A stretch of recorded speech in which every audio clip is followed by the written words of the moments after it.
Pep Guardiola issues new challenge to Kevin De Bruyne after latest Man City display. Manchester City midfielder Kevin De Bruyne has been challenged to take his game to the next level by Pep Guardiola following Saturday's 3-1 win over Brighton at the Etihad. Pep Guardiola watched Kevin De Bruyne sink Brighton with a stunning strike, and then insisted that the midfield maestro needs to improve. Manchester City closed the gap on Arsenal at the top of the Premier League with a 3-1 victory over the Seagulls, who trailed at the half-time interval courtesy of a brace from the irrepressible Erling Haaland. Leandro Trossard fired back for the visitors, but De Bruyne's moment of magic was enough to put the game beyond Brighton. Although De Bruyne had already clocked up a staggering 11 assists prior to Saturday's match, the 31-year-old had just one league goal to his name, and Guardiola is adamant that De Bruyne is still not firing on all cylinders. He can be better, he's not playing at his top level,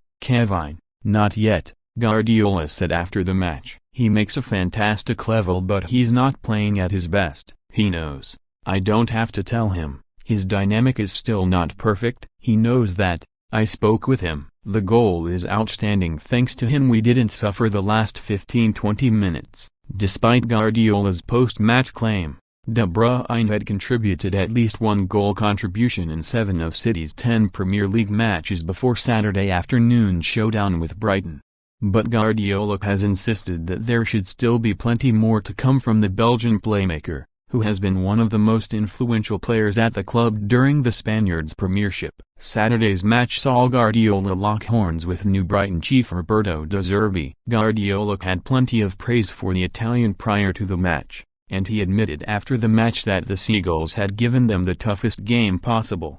Today the game was one of the toughest ones we can face. They propose a type of game we're not used to or few teams are used. We don't have men free, only Ederson, because they play man-to-man so we have to play more direct balls. The type of game we're not used to but in general, so satisfied with the points because it's a tricky game. He added, in the first half the game was really good. In the second half we allowed them to play. They have a process that is outstanding. A big admirer for Roberto and the way they want to play. The players feel in locker room. The turning point in second half, Riyad has a big chance. Normally he doesn't miss. It's football. Then we concede. Emotions are there. In that moment they were better. Kevin makes a masterclass action.